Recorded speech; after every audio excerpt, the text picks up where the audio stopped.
understand the concept of actual geometry. So we need that education, yes, but we have to be able to relate it to Oh those. yeah, oh No. yes. You see, we need education. You see, a teacher himself is a psychologist because he has to transfer knowledge to the pupil. We need to educate them, especially literacy education, so that they can be able to even read material and prepare their mind. It's very important.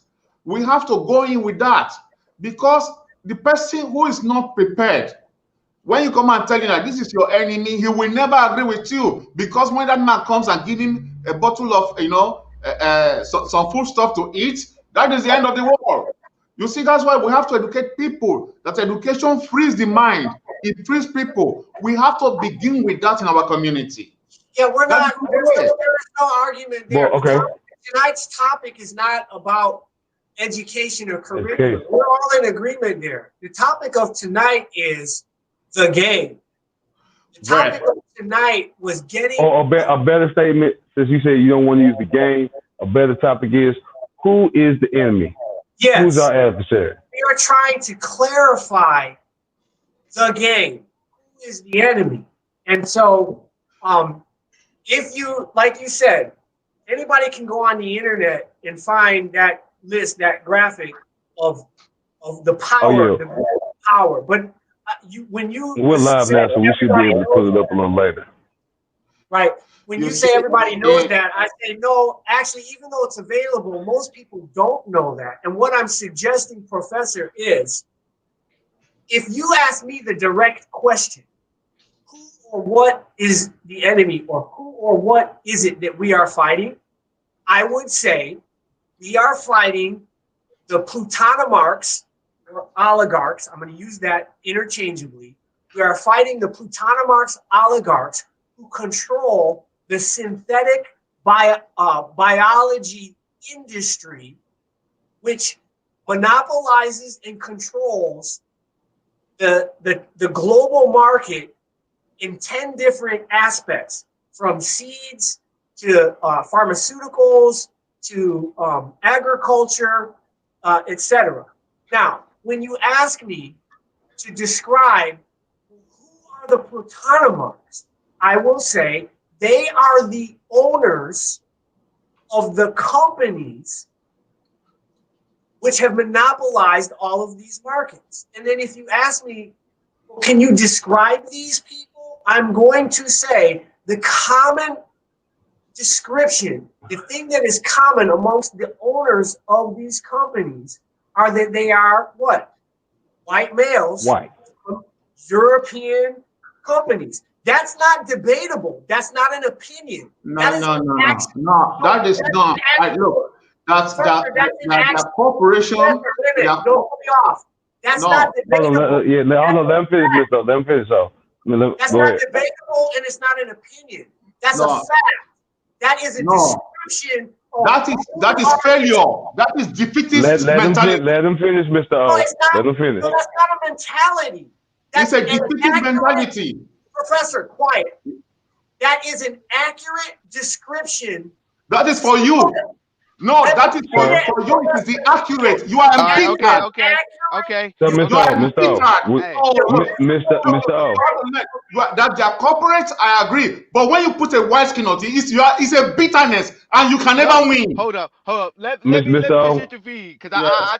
I think I just broke the record of going on a tablet, going on two phones in one show. I broke a record. Okay. I'm going through it over here, and it's raining outside. And also when I was off, I worked it out. We're actually live. I actually sent it Yeah. out. I fixed it, Excuse me so one moment. we actually live. So that's a bit of good news and on the light side. All right. Awesome. So now here's the thing, Mr. O, because you keep saying the last time when I was on my second phone, you were saying beating around the bush. I believe you're glorifying beating around the bush because you you're that, how can I put it? You know how you with a group of friends and you like, hey, we're about to, let's say we go about to go over here and do this, and you're like, yeah, but I'm stay right here. I'm not gonna go. You know, you just sit right there, man. And they sit there and say, come on, man, it's not gonna be that bad. And you're like, no, I'm telling you what it is what's gonna happen. Da da da. No, I'm gonna stay right here. And that's for me. That's kind of what I'm hearing. I mean, it is white supremacy. It is these corporations that are doing these things. And you saying that we gotta be colorblind, but it's not colorblind.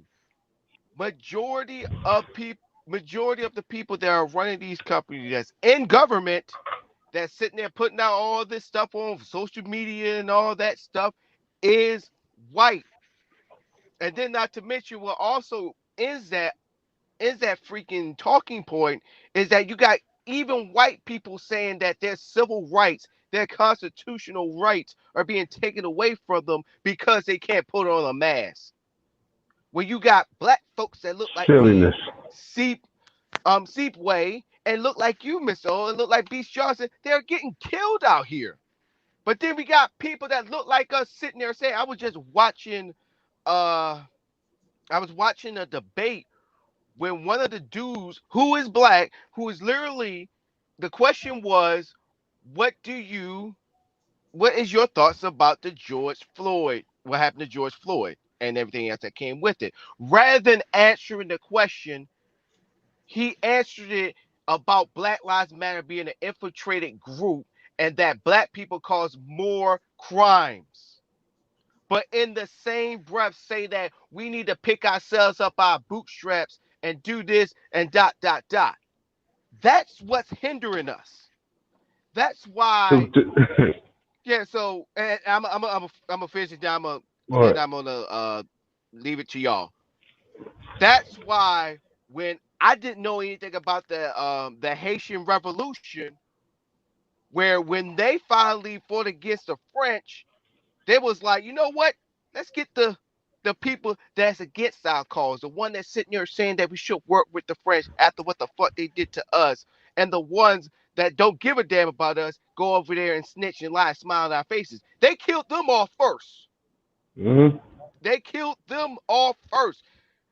But that's the biggest problem with us here in the States. That's our biggest damn problem. That's why when Teach on a past show where she mentioned about Malcolm X going to the African nations and trying to work out have a unified front, not only just with them but with America. And the reason why they turned him away and say that we can't do it is because they know that we always the ones that's being infiltrated by our own damn people every single time. It happened to Malcolm. It's funny. It happened to him, and it happened to freaking Doc Martin Luther King. Happened to Huey. And it happened to freaking Marcus Garvey. Seepway, if I'm wrong, you can come and correct me. But we have an issue within our black culture where they Good, infiltrate us. They good. infiltrate us every sinking That's not every good. freaking time. No, But that's then, no. That I'm but saying that he's saying what he's saying is correct. yeah, they infiltrate us. So Mr. Yes. O, all of what you're like I said, I always say it on the show, and I know you get a kick out of it, but and we all know it's true. We all on the same sheet of music, but we playing different instruments. Yes. We are Yes. always Hey, infiltrated. hey, you know And what? Let me yeah, add a so part. Let I'm me just add a gonna part leave it there. right there. Yeah. So let me take from that point. When he says that as a musician, there's an accurate point, but the other part that people don't take into account about that as musicians playing on the same sheet of music, there's an ebb and flow. There's moments when our parts will come, our parts will drop, our parts will intensify. There will be moments of solos. There will be moments of harmonies. There will be moments of chaotic cacophony.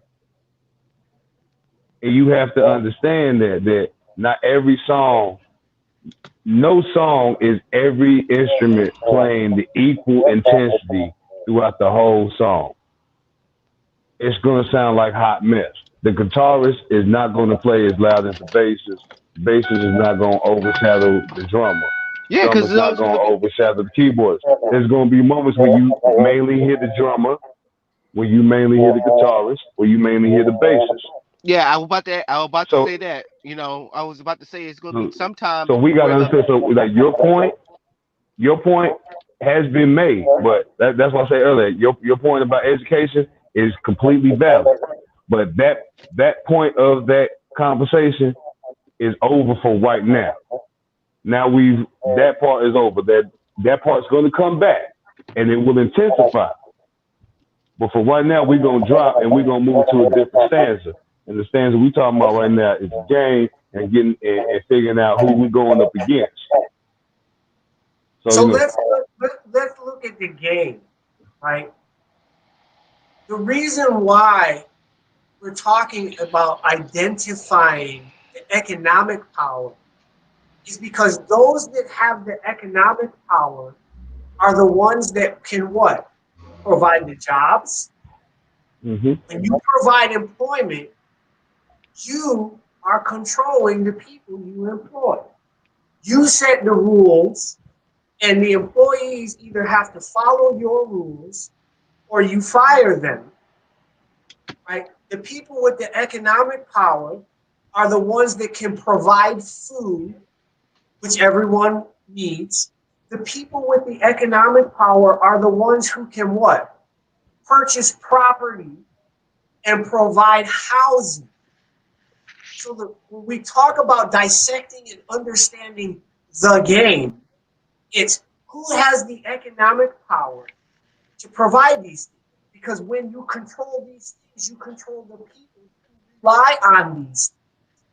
And when you look at who are the top 100 economic powers in the world, you have mostly countries and corporations.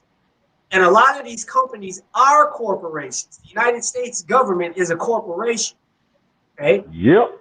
So when you look at who has the economic power, those that have the economic power are also able to what? Pay militaries, yep. pay police forces to enforce your will over anybody else's will. So that's why we have to, when you talk about education, Professor O, part of the education is educating our next generation to understand these relationships, that the economic powers are the ones that control these resources that control the people of the world. And when you look at the top 100 economic powers, if you're looking at the top 25, which are countries, the majority of those countries are countries whose controllers are white people. When you're looking at the corporations, the vast majority of those corporations, the CEO and the controlling forces in those corporations are white people. And this is the effect of a long period, right? A long period where European people or white people waged war on all the other peoples on the earth to establish and assert their system, which is designed for their benefit. Other people can benefit under this system so long as the principal benefactor of this system are the people who invented it, which are these Europeans. Now, there are outliers. There are other countries like Japan, which is a non-white country. You have the African billionaires that you mentioned, but those African billionaires have no power to impose their will over the collective will of these white people who collectively have more power. And so our education has to be able to break down exactly how this system of global white supremacy is working. And right now, the way it works is it controls the markets and the international legal framework within which these markets are allowed to function. And our challenge is to find some way to overcome these tests, to have our own league, if you will, our own sports league. We're not trying to be the best basketball player or all-star within their league. We're trying to have our own league and have all of our African talent resist and refuse to play in their league and commit to playing in our league and building our collective league so that the viewers, the fan base, decides that our league is better. And all of a sudden we get the people on our side to work within our framework and our structure, which, if we're not evil, and if we really care about the welfare of our people, we're going to structure a league that is neither predatory nor exploitative of our own people and the global population. Because what is supposed to distinguish us from these other people is our connection to nature. We're not trying to conquer nature and destroy nature. And what we taught from what I would like to use the word virtue, that we are not capitalists. Our aim is not to concentrate resources and power amongst a small group of people that rule. Our aim, being virtuous and not evil, is to what? Make sure that we create a society of justice. And a functional definition of justice is no one is mistreated and those that need the most help get the most help. That is not how these white supremacists think. These white supremacists do not care about mistreating other people. In fact, their entire system, the reason why we call it global white supremacy is because they will mistreat non-white people for their benefit. And they have set up, for example, in the United States, and now I'm going to pull rank on you, because, Professor, sometimes you try to pull rank by saying you're native African, you're native born. We are those that have been born in and live in the belly of the beast. We are the ones that have been most affected by the system of global white supremacy. We are the ones that have studied it the most. And so we have a contribution to make to the Pan-African world, which is our analysis. And so I'm going to pull rank and say, being those of us that have been reared in the belly of the beast and who are resisting and fighting it, okay, we use the term global white supremacy, one, because it's accurate, and two, because of its pedagogical utility. Okay?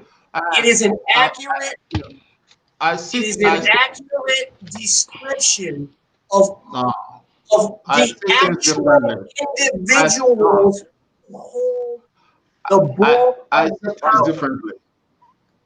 Yeah, we know it's differently. We know that.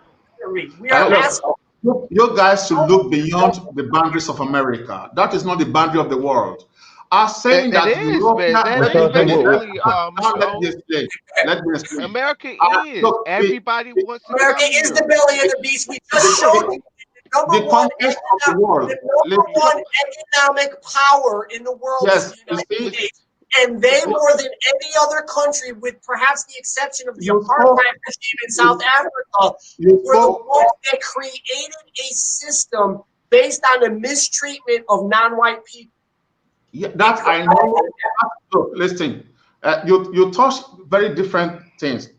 Look, as for South Africa, you can't tell me anything because I was involved in the campaign against apartheid. My friend was the founder of SWAPO, and he spent 17 years in jail with Mandela. So I'm very clear. I held 2 international conferences here against apartheid in the 80s. So I know about it. Well, no, and another thing is this. When you talk about European conquest of the world, they were not the first. Before the Europeans, we had the jihadists, we had the Ottoman, the Chinese had their own. They were expanding up to Africa. Look, it has been. Then you have Peter the Great in Russia. He was also expanding. Look, all of them except Africa had always had the policy of expansionist. It did not start with the Western European. So leave that apart.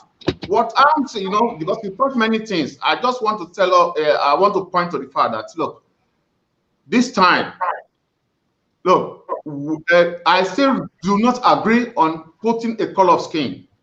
What are we to do for our people? When I say stop beating about the bush, Al, is that, look, let us not waste time and saying and crying, who are the imperialists? No, I said, what do we do for our people? What do we? It's time for us to use our brain. We need to think for our people. That is what. Look, Mr. Hold on. Oh, hey, we gotta get out of control. Mr. O, go. Seabway, let Mr. O finish on his point. Yeah, go ahead. See? All this we are talking, that we cannot change anything today if we do not have our own plan. And let us now see our community and start working to do something for our people, so that tomorrow future generation will become great. Look, no condition is permanent. All those big corporations in today, they will fall one day. They will not last forever. But we have to start preparing our community for the future, for them to be great. That is what I'm saying. Let us not waste time. They will fall. Go bankrupt. Would you agree that in addition to educating our people, we need to attack our enemies? Look, the best way to attack our enemies is to educate our children, so that they will not be fooled. Mr. O. Go ahead, BC. I'm about to quote a movie, and I spoke on it in the earlier podcast to speak on American politics, and that's the campaign. What you're doing, Mr. O, is what they call the DC dip swirl. You're just dancing around the question. You're not, if as passionate as you are, you're still running around the same point and not elaborating and moving forward from it. Yeah, we understand education. Yes, we must educate. That goes without saying. How can we attack if we do not educate? How can we progress if we do not educate? So that's why I say it's a moot point. It's something that even the most ignorant person knows. I have to learn something. That's education. So to stress that we have to educate shouldn't have to be stressed anymore. So that's why when we're asking you and when we're telling you, and like I said, when we're speaking about global Y is a Western structure. That Western structure was founded by Eastern Europeans that came to the West, built that structure in the West, and then expanded that Western structure globally. These people who have that Western structure were white males who have that supreme indignant mentality about them. Not necessarily. And lace that within, and it is on paper, and you can see it throughout the countless contradictory, hypocritical laws that were put in by these white men that when applied to a white person, it means this degree of punishment or consequence versus a non-white. It has nothing to do with color. That imbalance. It has nothing to do with let's say to me. In Africa, have you ever studied Africa, we call it tribalism. And also, it's not No, sir. You can't call it tribalism. You cannot call it tribalism. No. Beach Johnson. Let Beach Johnson finish. In Sharia, Mr. O, before you start, Mr. O, let Beach Johnson. You cannot. You cannot call it tribalism because tribes are not defined by their race. They are defined by their cultural experiences and their cultural apparel, It is. whether it It is. be design, scars, earrings, or whatnot. So it's not a tribal thing. Wherever you go in the And world, this is not this is something based on race. It's something that goes outside of it. It might be tribal to us, but that tribal mentality is called something different to a different race. no, listen. Because when they deal with people that are look different than them, that's how they respond. So you can't call it tribal. That's what exists in the US exists all over the world. You go to China, when you got into trouble, the way they judge Chinese is not the way they judge non-Chinese. You go to India, it's the same. You go to Arabic countries, it's the same. Back to what I said earlier, a structured law. Back to what I said and Mr. Balikwe said. It is a structured system of laws and consequences and punishments that are defined to punish said individuals. But when applied to other races, the original punishments are no longer valid. They are either increased or decreased depending on the race. That is Now, called that same structure was then exposed to the other nations that you just labeled. Every nation you labeled, every nation you just ran off as a historical imprint of white interaction. And European conflict and European injustice. Yes. So they took that. They took the same thing that you spoke of and applied it to their own. The same thing that we did as blacks in America. We took the same structure that the whites put to us and we found the functionality in it and applied it to our own. But the original structure was made by white supremacy. Folks. And so it might be human, but that human nature was applied to race. Listen, and from that point, that's what it holds to. It can no longer be human when it's applied to race. Look, Bill Johnson, injustice exists all over the planet, and it is as old as human. Thank Understand you. it? Thank you know you, that Keith. right now, in all the civilization, they carried out injustices one way or the other. That's okay. We know All that, right. but in this particular time, right? When you look at the actual powers, the people that have the capacity to enforce their will over the planet, you have to be able to identify who or what those powers are. Now, I don't know if you've ever studied, right, American law and how white supremacy was created through American law. I don't know if you've ever studied, right, the Colonial Assembly of the Colony of Maryland, which in 1681 used the word white to establish the status of white people for the first time in American law.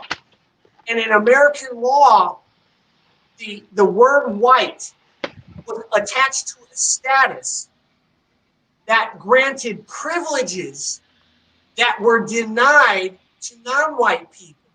And all of American history, all of American legal jurisprudence, which is called positive law, is based on the incremental progression of the foundation of law.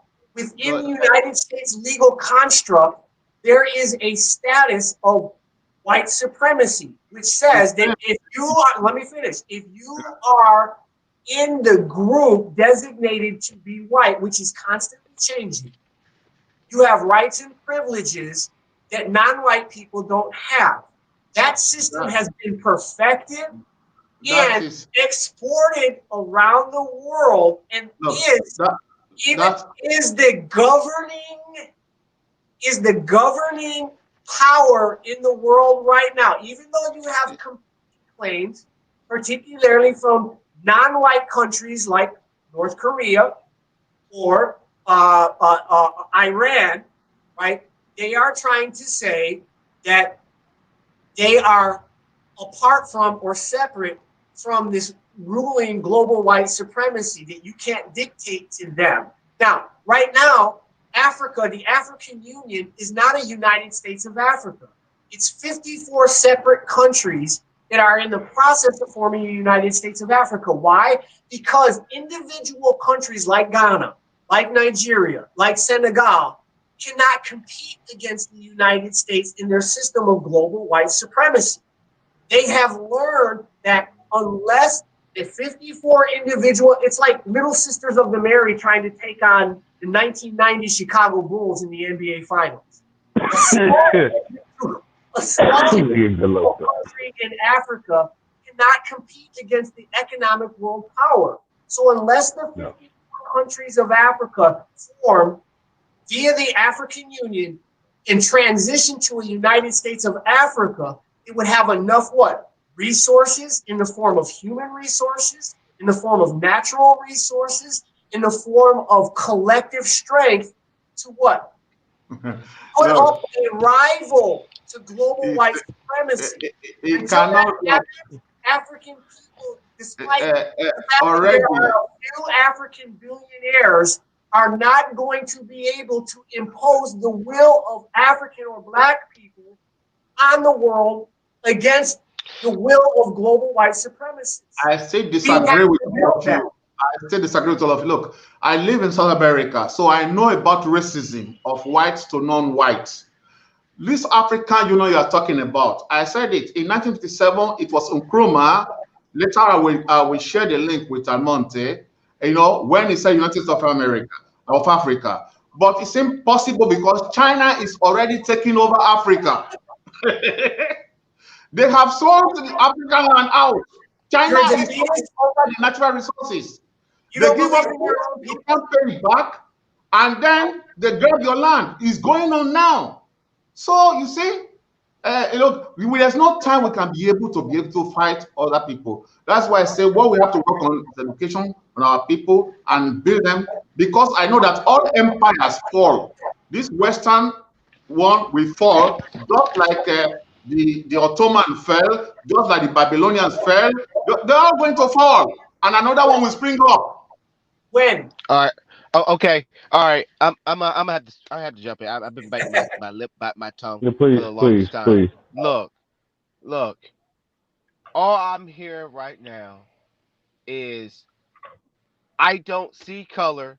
Damn you, Black folks, for saying that it's always a white man stepping on your throat and all that stuff. You gotta get educated. You gotta own your own business. It's like we getting the double whammy. Not even double whammy, the triple whammy, the 5th, 6th, 8th. It's like, damn, Black folks. It's like, yes, can we be our own worst enemy? Yes. But then sometimes, not even sometimes, but majority of the time, since we've been confined in a space, gentrification is one, where you're confined into that 46 acres, the projects, and you're living in an impoverished area, and you know it's like the reason why I'm here is not my fault. The system set this up, but then you got your own people that look like you that made it out, that could have brought those resources to that freaking community, could have bought that whole entire acre or had people to help them out to buy that acre and made that community better, is looking me in the face and saying, you need to pull yourself up by your own bootstraps. Go to school, get educated. So let's talk about education, because I'm hearing that every time with every question. The education systems in these impoverished areas is not the best. This current administration is trying to get the charter schools, which the kids in these freaking communities, parents cannot afford. So let's pump the brakes on the education. Then going back to the billionaires. Shame on those billionaires for not doing the same thing. See, look, I'm always about going back to the game. I always like this. I can't knock a man's hustle or a woman's hustle if they're making their money. I mean, disagree with it, but I can't knock it. So what do? I say when I get my money, get myself, I be like, yo, Beast Johnson, what's up, man?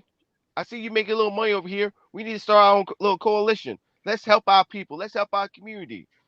You know, Mr. O, hey, I see you got some problems in Argentina. You might as well join our coalition too. All these groups that we sitting there saying the Bilderbergs and, you know, the deep state and all that stuff. Y'all not actually realizing when they get together and they sit down, they are doing it right, which is Seepway what he is saying. They are getting together and they putting their money and their focus in like, hey, Congressman Johnson, you're going to do this. Is it wrong? Depends on who's saying it. From me on the poor standpoint, that's not part of that group. Yeah, I would say it's wrong because now where I'm living at, let's say I'm doing good, I'm making money, you know, comfortable and all that stuff. Now they try to take away the minimum wage. And let's say that congressman's that final vote to get rid of minimum wage. Now I'm making pretty good money, but now the business can really dictate how they pay me now because they have power and sway. They know how to take it back to their communities, know how to take it back to their constituents and be like, look, we're going to make this change and we're going to do this. But then with us black folks, when we call it out, and we are correct and we write about it, because majority of these groups that I'm talking about are white. Only one, you're lucky you get like one black person, one black billionaire to be up in there. You want to know why they want to have them up in there? It's not because of racial equality. It's because they have that black community and give all those philosophies that they have that meeting back to his community. You see, I won't even every politician needs a preacher. Right. I won't even say it back to his community. He will give them the information that he believes or he or she believes that they need to know, but keep the rest to himself. Those ones that have those conferences of like how to do this. This is how you make money, and you know, but you got to pay this much to get it, so your education can get further and all that stuff. And we black folks been calling it. Hold up, Mr. O. Hold up. And then we got, you know, but then we be calling it out and sitting there saying y'all ain't shit. Y'all ain't shit. But then they throw it back at us like, hey, hold up now. Look where I'm at. Look where you at. You need to pick yourself up by your own bootstraps and all that stuff. But in the same breath, that one brother could be like, well, brother, your ass hasn't came back to his community and help us out. Not even once. And have the nerve to say, I need to get educated. Where right now, teachers are barely getting freaking paid. Schools are barely getting any funding, definitely in these areas. I have to move out of this area into a predominantly white area that has good schooling, qualified, teachers that are getting paid, qualified teachers, so I can at least know that I am getting a good sense of education. But then there's another problem. They're not teaching my history of me being a black male, black woman. I literally went to a school in Virginia where they literally, like, once again, teach really put that boot in my ass when I had to go back to when teachers was literally teaching me that slavery wasn't all that bad. They treated the slave masters treated their slaves well. That's what I was taught. That's why. Thank God I ain't get that teacher. I'm saying, and then also we was being taught that the Civil War wasn't the reason why the North and South fought wasn't because of slavery. It's because of central and state and central government. Because all the southern states wanted states' rights, which is still going on today. They did not want a central government. And just thinking about it, I was like, that's so dumb and so freaking stupid because the freaking North was making just as much money as the South. Yeah, but state rights in the South meant that they could dictate, that you say they could dictate the price. You see, you see, you began. I agree with when you began, especially when you see the error in ourselves. When those who made it from our community did not come back to invest in the community. That is where we should attack. We have to campaign to them that no matter how rich they are nothing if the community, which is their base, is in poverty. They have to No. come and But- invest in the community. No. I really disagree. should, but see, also we I should not disagree. harp too much on. I mean, we should not harp too much on that too, Mr. O. We need to be like with the, like I do be mentioning from time to time about black conscious, the black conscious movement. There are a lot of things that I don't agree with them, but majority of the time, when they be talking some real shit, nobody don't have their back. They Listen. conspiracy theorists and all that stuff. And I'm like, you can't have, I'm like this, you can't have it both ways, because what everybody's saying on this show is correct. It is true. But the issue is, Mr. O, there is, and I keep going back to this, there is white supremacy. The Chinese practice it. Even our own people practice it. It's not just white folks. It's not just them. We just Our adapted own people, to our own. our own people be preaching it, and some of them are so subconscious, which goes back to after when slavery ended, we didn't have that time of period to recoup or get that therapy. You know, like if you in war and you have PTSD, you get treatment for that. We didn't. We basically literally had to pull ourselves by our bootstraps and be like, oh, we just came through slavery. We didn't even know Hell, we what the still need the treatment. first thing right. We didn't even know the first thing about, like, when we left. Some of them even went back because they didn't know what to do. So, with that being said, when they called this shit out, Mr. O, it's legit. You guys sit back and listen, because all I'm saying is I'm just hearing just as a slap on us when we bring this up.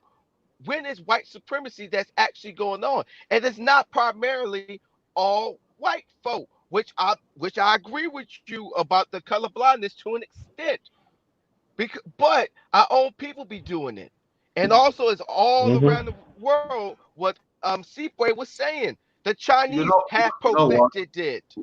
Wait, The you English see, have perfected it. Even we in have Africa, we have majority of Africa have problems. perfected that too. So The black man. let's not beat around the bush that when we talk No, about white supremacy, that it's only no. white folks. But white Listen. folks are the ones that are benefiting off of it, and other ethnicities that is a majority in their countries are perfecting it. When they see people like us trying to start a business, they would do the same mess that they do here in the States. Yes, That's what Seepway is saying. But it's hurting my heart that when this point's being broken up, that it seems like you just beating us with a stick and saying that it's a figment of our imagination, when we're saying that this stuff is happening. No, listen. What I'm saying is that we blacks are having problem all over the planets, not only in the USA, in South America, in Iran, in Iraq, in India, in China. We have problem. We are being discriminated. It's worldwide. It's not just America alone. Even here in South America too. But what they originate we're from, not saying that. We're not saying. This is what we're saying. This is what we're saying. Going back to my point of the whole westernized structure, due to a combination of the westernized structure and the blacks in America being the eldest and having to, catching the most hell, and also having to be the ones to clean up everything. So when we stand up, we're standing up not just for ourselves, we're standing up for our younger siblings. So by us having to do this, yes, it's going on globally, but the epicenter and the most intense moments of it are happening in America. And what everyone having a mentality that's based from America, because America is the central of this westernized mentality. I If we don't stand up and do what we need to do over here and correct our issues here, then the other blacks across the world that you speak of will not have the motivation, nor the inspiration, nor I the said tools before, on how to go about doing it. you Yes, see, yes, it's going globally, but the look, only way that we're going to unite is if somebody steps up and look, goes forward. And right now, that call seems to be on the blacks in America. So we you need to see, stand up, stop the bullshit Africa, that's going on here, and when we succeed in that, everybody else will be able to be inspired and learn from it and move. you And see, which the issues that you're speaking of, and then we as Americans will be able to help along with that because look, we got through it, so we can now help everybody else. look, you are just listening to one part of the story. Our ancestors in Africa were also very responsible. Look, 1,000 years ago, there was a black rebellion in Iraq. Black people, they rebelled and almost take over the whole of Iraq. Then all the Arab countries, when they find out, they gathered together, united together to defeat the black people whose descendants are still there today. But the whole of Africa did not unite to defend the black people. We have problem. It begins from us, from our ancestors. Till Okay. today, And once again, Hold on. and once again, Oh, let me so finish. Let me so finish. Let me look, so look, finish. Let me so finish. till today, with black people do not know how to unite together for a single cause. Okay, We don't Professor know. O. Professor O, I Yeah. agree with you that we need a united front. We need Pan-African unity. I also agree with you that prior to 1442, the primary problem was internal to Africa, principally against the Islamic Jihad, right? And the Berbers and the Moors and the Arab slave trade. I understand all of that. I'm a professor of ancient African history, and I've written books. So I understand all that. What I'm talking about is now, when you make the point about education, what I'm suggesting is one of the principal components of the education that is needed now is an education that provides clarity on how the system of oppression or exploitation or injustice works. And what I mean by that is we need people who will explain how venture capital, academia, pharmaceuticals, government, the chemical industry, the agribusiness industry, big oil, and the forest and paper industry, how all of those industries, right, are interrelated and how and by whom. And what we need is to explain how the current rulers of the planet, the Plutonomarchs, how the current rulers of the planet created corporations and how they consolidated power. We need to teach them how Arthur Daniels Midland, ADM, merged with Metabolics. We need to explain how DuPont merged with Tate & Lyle and GenCorp. We need to explain how British Petroleum merged with Mendo Biotechnologies. We need to explain how Arthur Daniels Midland merged with ConocoPhillips. We need to explain how British Petroleum merged with DuPont. We need to explain how General Motors merged with Marathon Oil and merged with Moscone. We need to explain how Shell merged with Codexis. We need to explain how British Petroleum merged with Synthetic Genomics. We need to explain how Chevron merged with Solazyme. We need to explain how Chevron merged with Weyerhaeuser. We need to explain how the game is played at the highest level of multinational corporations and how white supremacists are forging alliance to concentrate powers that previously existed in separate sectors of the global market economy. Previously, stop shaking your head. What I'm saying, Professor O, stop shaking your head and listen. No. Look, that's what you are saying is poison. Hold on, Mr. O. Come on. Let's finish. Let's finish. How the powers have been concentrated that allows certain entities to exercise their will over the planet. If we don't educate our people into how that is being done, then we don't know our enemy. And this is the topic of tonight, the game. The game is being played at this multinational corporate level, where these multinational corporations that control the global market are making alliances based on the fact that they are what? Europeans or Americans or the Western world. They are concentrating their power to control what? The food supply, the pharmaceutical industry, the oil industry, and what I am labeling as synthetic biology. They are trying to steal from nature, study it, mimic it, use the legal system they set up to what? Create patents that allow them to say, we are the exclusive purveyors of this knowledge and this technology.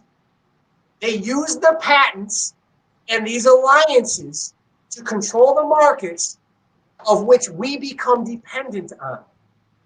That is the system of global white supremacy right now, which among all the global powers in the world is the supreme power that has the ability and the military might behind it, because they have concentrated the world's wealth to be able to finance the militaries to dominate the entire globe.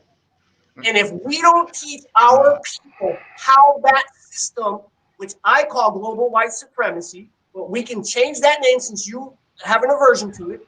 You don't like color, fine. We'll call it the Plutonimark system of synthetic biology, which isn't going to resonate with our people. I want to. Let's I give it a name. I give it a name. The name of "We Got Money, So Fuck You" coalition. Exactly. That's what it should be. Listen. It's not debatable. It is not my opinion. It is based on actual research and study of that is how. Let me tell you, Professor, you are repeating things up and down. Let me tell you, you are repeating. It's time to let me come in. Look, all right, let's Mr. not education. Let's Mr. O say something. It's bitterness. What the education that our people need is an empowerment. Education that will empower them to become independent economically, and not that this imperialist, this that is not what they can read it. What our community needs is economic empowerment. It's not better to say that, though. In trade, so that they can do their own business. Let Mr. O. I'm sorry. Agree that we need to teach our people agroforestry. Agree that we need to teach our people skill sets. There's no argument there. Side note, I got an idea for a show. Professor Babbles.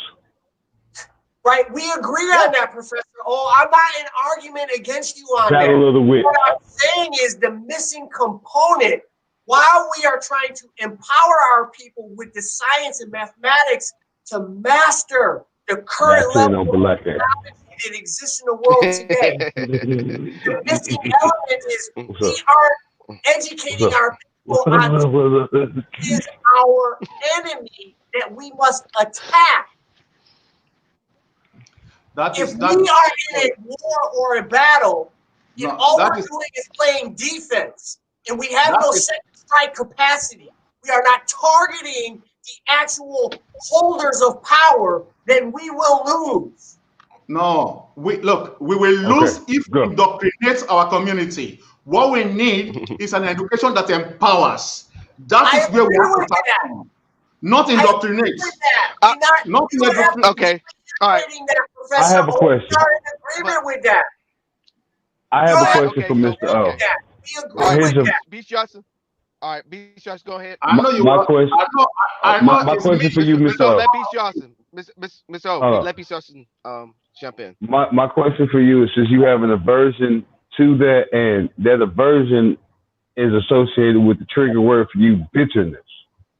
So why do you see, or why do you feel as though when a black person acknowledges that or labels it that, no, if that's how it is, that's how it's painted, that's how it's painted. You know, if it's a sun right there, it's a sun. And there's nothing else you could tell me to be like, oh, it's a mountain. No, that's a sun. It's yellow. It's got the flares. It's a sun.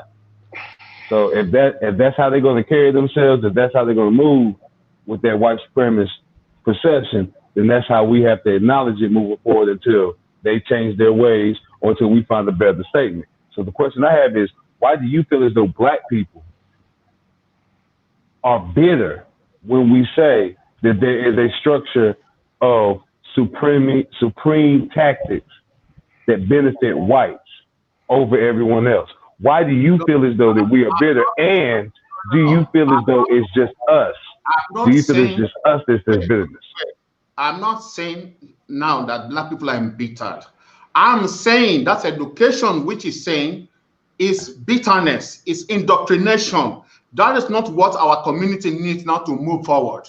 We need an education that will empower them with knowledge of science and technology for them to be able to produce and going into the markets.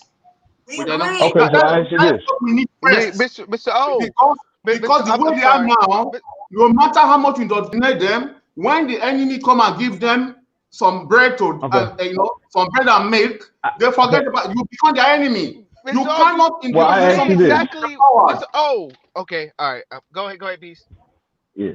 I ask you this, since we speaking about Africa, if you know that there is a gator or a crocodile that has swam into the rivers that y'all use to drink from, yes, I know you're trying to educate everybody for the farmlands, get them to learn how to work with their hands and move forward. But do you disregard the fact that there is a threat there and that threat is a perceived plausibility and a potential? Do you not educate them that, hey, if you're going in this area, or be mindful when you're out that we saw a predator nearby? You need to be educated of that thing. Am I bitter for informing them that, hey, there's a predator over here and I've seen it in this area? It may not be there when I see them, but I'm giving them the knowledge that, hey, A, there is a predator amongst the area. Last seen from this vantage point was this area. But be mindful that there is a predator around. So keep your perceptive eye open. Am I bitter for informing them of that, as well as educating them on improving themselves? Am I wrong for that? Am I wrong for that? Because that's basically what you're telling us. By you saying that we are bitter for informing blacks that there is a systemic issue and it is based within race, whether we want to admit it or not, whether we want to acknowledge it or not, it's there. So we have to acknowledge it to some degree. Listen. So are we wrong? Are we bitter for that? No, basically, you use a different from his. He is saying they should be educated about all he enumerated. You are saying informed. You see, they're two different things altogether. You give them the same thing, Mr. O. No, that's the same thing, Mr. O. Them. You are teaching mathematics. I'm teaching PE, but we're both educated. but your education has to do with the science of life. I'm giving you education that will physically help you to move forward in life. Yes. And that's what But it's I'm not. But how should I be wrong for giving you that information? It's there. It needs to no. be given as well as the input. You need to make them aware as well as empower them. And how can you not empower them if you're not making them alert of potential obstacles that they may have to come across? You are still using a different word. You said inform, make them aware. I do not disagree. What I say is that is not education to indoctrinate. No. That's why I disagree. The word you use. Now, if you're saying a finite, narrow-minded education of just that and that alone, yes, I agree. But I agree with that with any subject. You said. So that's what I'm not understanding. You said information and making aware. I agree with that, but that is not education. That is not the way he's saying it. When you repeated it, that is bitterness. I call it indoctrination. But it's happening, Mr. O. I'm sorry. I'm about to get Mr. O. It's happening. It is going on. This is why I don't believe when people keep saying.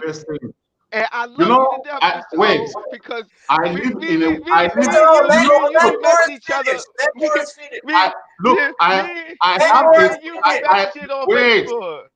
I live in a white country, about the third most white country in the world, and I have a son. I live in a white country. I know what I live in a white country too. I am in a I know what he passed through in the school. I have to calm him down. Wondering like, yo, why is this? Look, brother on his phone talking into his phone. I'm actually doing the show, but let me finish. Let me finish because I didn't even finish my thought. Hold on, Mr. O. Mr. O. Yeah, because he ain't jump in. Yeah, let him jump in, and then you can rebuttal. Yeah, but for Mr. O, like, just. You made me miss my train of thought when you interrupted me, but go ahead. I'm gonna get my thought. Go ahead. You know what they told my son? You know what they told my son in school? My son, I had to calm him down because in the primary school, they would tell him that they give the history of Argentina and no black is informed. In the secondary school, they told him that black people have done nothing for mankind. I've listened to it. I just called him and said, the teacher said, no. But when I look at the teachers he had, really, it's not worth talking, going to argue with them. But my son, because of the internet, is able to see Africa, is in touch with his family back home. So he shows it to his friends. He's not fooled. Because if I say, so, all right. They will never pass him. So I said, look, forget it. Okay, I got because when I look at his face, because look, you see in Argentina, that's why the Argentines are racist. Because here, we are able to see the difference of colors. We know that not all whites are white. We know it here from the way they behave, from the way they look. Okay, I got my thought. I got my thought back. Go ahead, please. I know what it is. What racism? I know it. Yeah, I got my thought. Okay, you are not the only one capable of distinguishing. We know that there's a difference between the white supremacists and all white people. We understand that. But let me ask you, why is it that for some reason, Morris, Beast, and myself are able to kind of really understand and are in agreement, and you're not? Of course, I came in here as a controversial panelist. That I'm not. In other words, if I have to agree every show needs a Stephen A. Sharp. Every show needs a Stephen A. Sharp. Yeah, it will be too boring. This is ours. It will be too boring. I mean, all right, so we all come and agree with you. To repeat the same thing. I have to see. That's very black of what he just said. If everybody caught the context, he said, I said, look, somebody got to disagree. He said, if you just seen the whole show with four niggas just agreeing, that's boring. Somebody got to disagree at some point. Yeah. I'll be that nigga. Not for niggas. Not for niggas.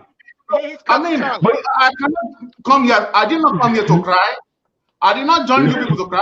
I wanted to see. I say I'm here to shake our people up. All right, then. And Don't get bristled. Wait, Professor O, don't get bristled and don't have thin skin and don't cut off people and blanket them as being arrogant when they are just mirroring your same attitude and defending what they believe in the same outspoken way that you are doing it. Okay? I did not call you arrogant in this program. I know. I'm just saying. You see, don't fabricate. Don't fabricate. That is bad. You might want to get. Don't fabricate. Let's stop.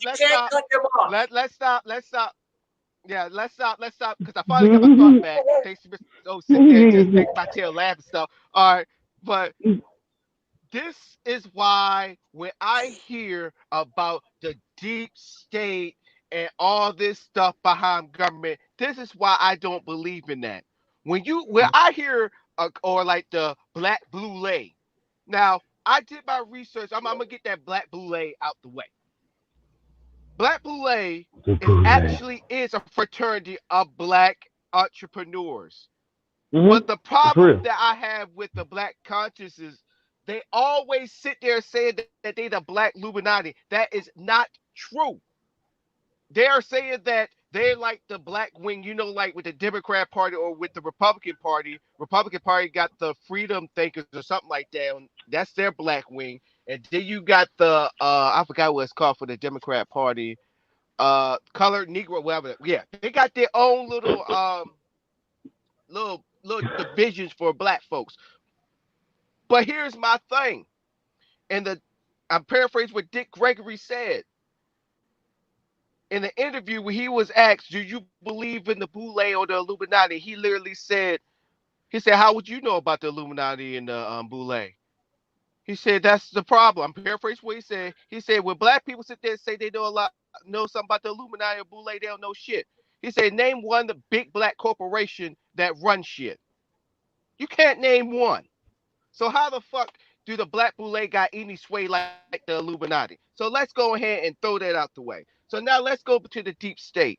I keep hearing, and it's mainly from the conservatives that sit there saying it's a deep state this, there's a deep state that, they are doing all this. When I hear deep state, I hear secrets. I hear, you don't know that's a billionaire. You wouldn't know if it's a George Soros or a Bill Gates or let me think of another billionaire. What? Did I already say Jeff Bezos? But yeah, Jeff Bezos. Or any conservative billionaire. You wouldn't know. You wouldn't know. It'd be speculations. But it's out there. People know that there are billionaires that have meetings, like I said earlier in the show, that be going with these politicians and sit there pushing their way, paying them, saying, hey, keep the status quo going. Hey, I got an idea.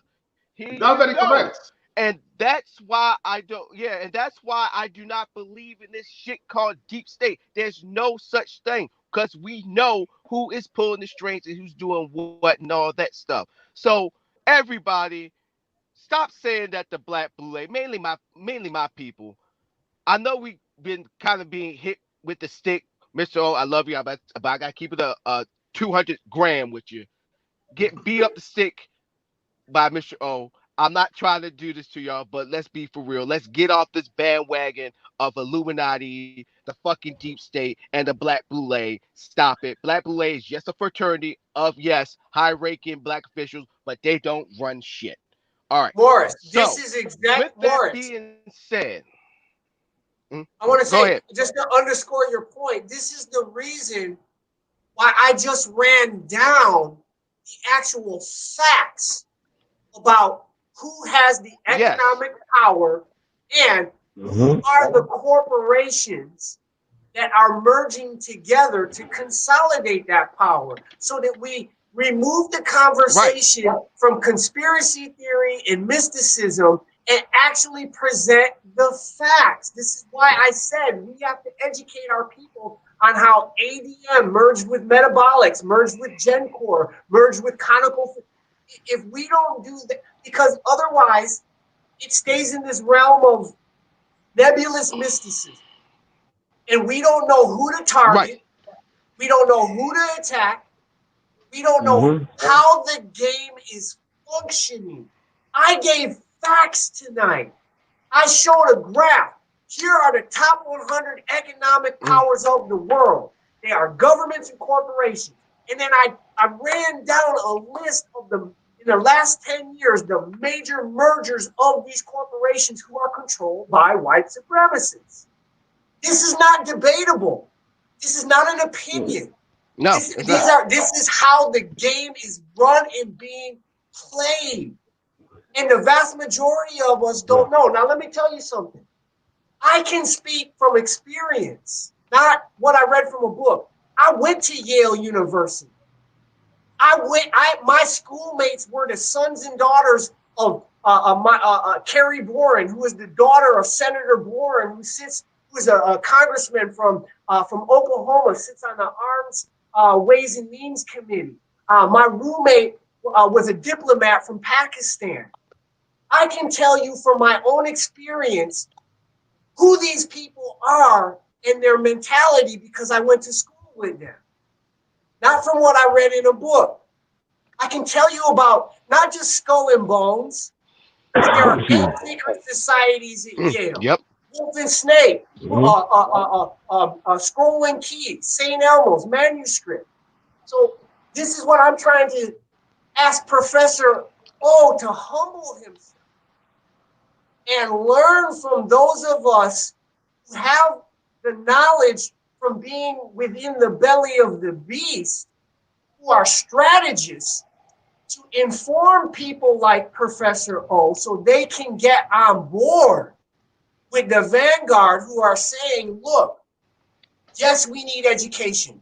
We need a next level group of what I call agro-scientists, people who are experts in doing an assessment of the local terrain and being able to say, this is how you get the most food from it, and here's how you build structures from it in a way that's ecologically sustainable and that doesn't rely on the technological industry.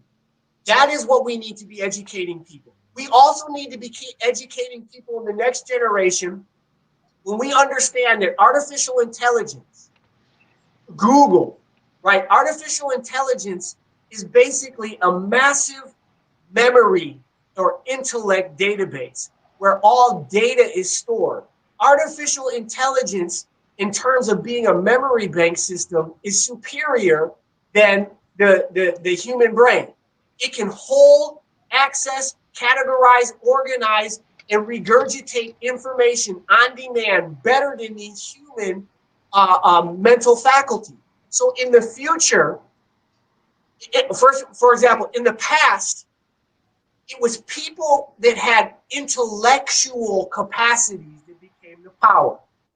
Prior to that, it was physical force. Whoever was the most muscular and the strongest and who could exert physical power became the ruling powers. Then we went through a period of history where the person with the physical brawn was no longer the most powerful. He just became a security guard. It was people with intellect that became the power.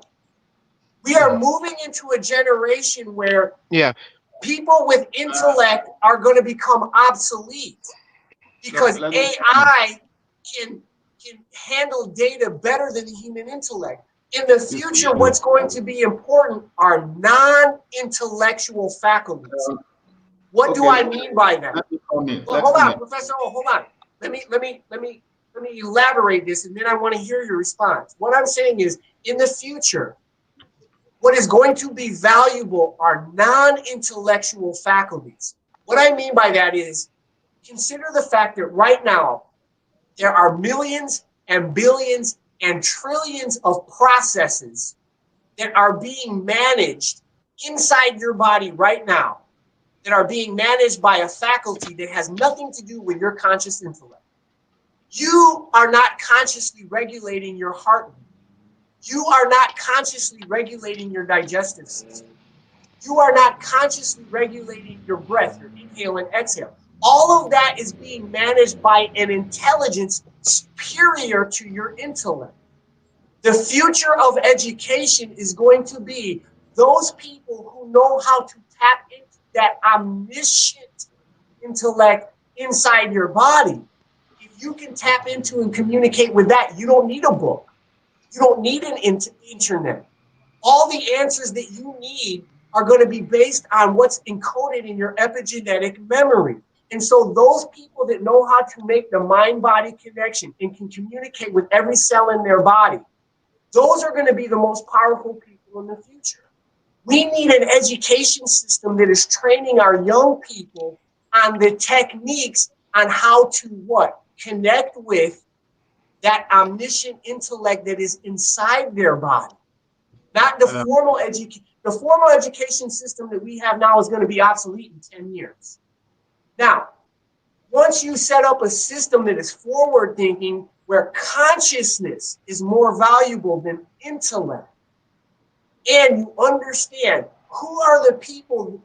Amilcar Cabral, our great Pan-African revolutionary leader, said, you have to identify where force is being applied against you in order to identify the battlefront that you need to be on. The force that's being applied against us is the force that is controlling agriculture, pesticides, seeds, chemicals, agribusiness, big oil, and government. And those forces are consolidating so that it's just a handful of people, like, for example, Bill Gates, what? Has his hands in what? Vaccinations, has his hands in what? ID technology, has his hands in what? Agriculture, biotech. There are a small group of plutonimarchs, people that are consolidating all these markets. And if we don't educate our people to understand and identify who they are, and then encourage them to have the courage to what? Go on the offensive against them. You have to attack these people. You have to have people who are warriors and soldiers and who are willing to die in attacking these people, in destroying their property, into reducing their significance in the world. Because if we're talking about warfare, let's be honest.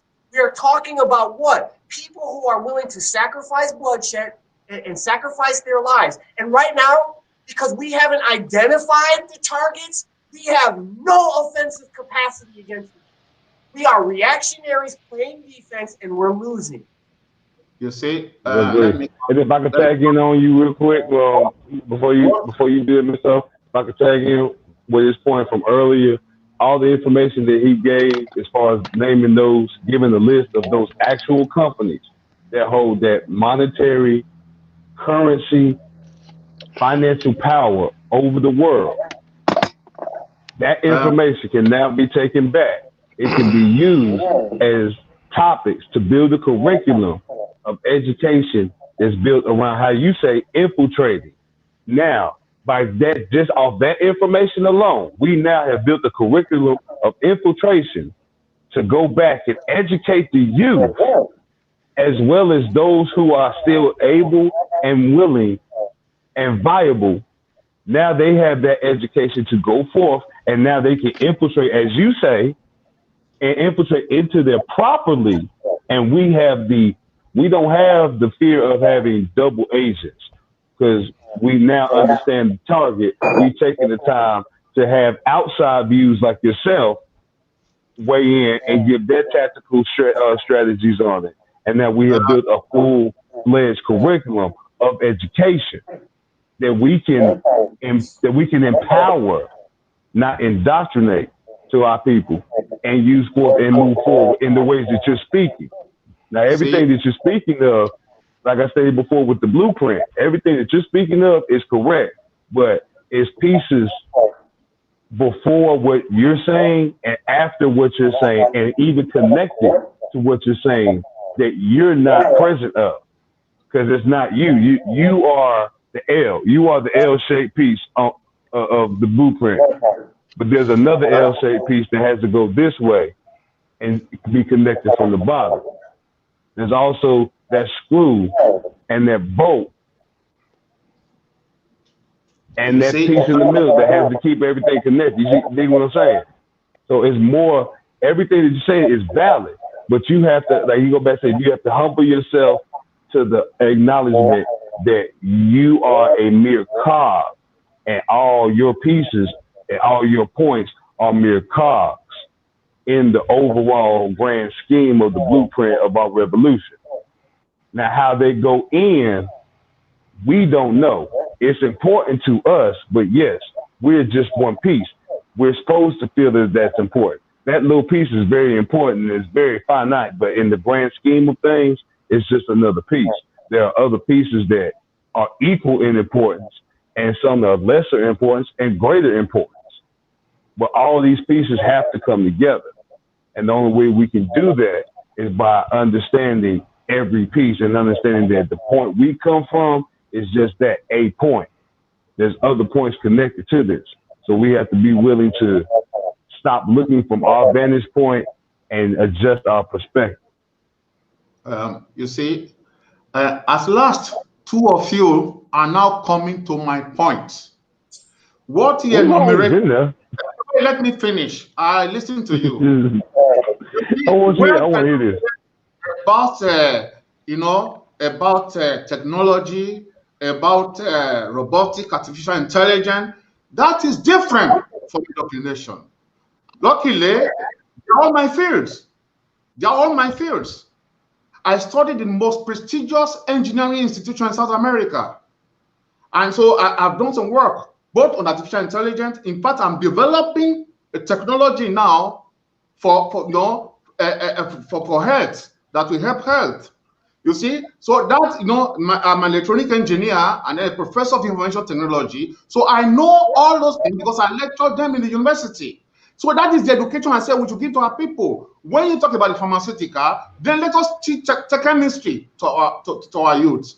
Let us teach economics. With economics, they will be able to know all the mess, all this, how they operate, how the game, because it will be part of their own education. That's why I say let us educate them. That's what I'm saying. So all this falling into what I was saying, but not about because it's my enemy. No. They need to know how the education of science and technology. That is what we have to give to our youth. Then they can fight. We agree. We agree on that. Well, once again, I'll go back to my point. Because they are in my profession.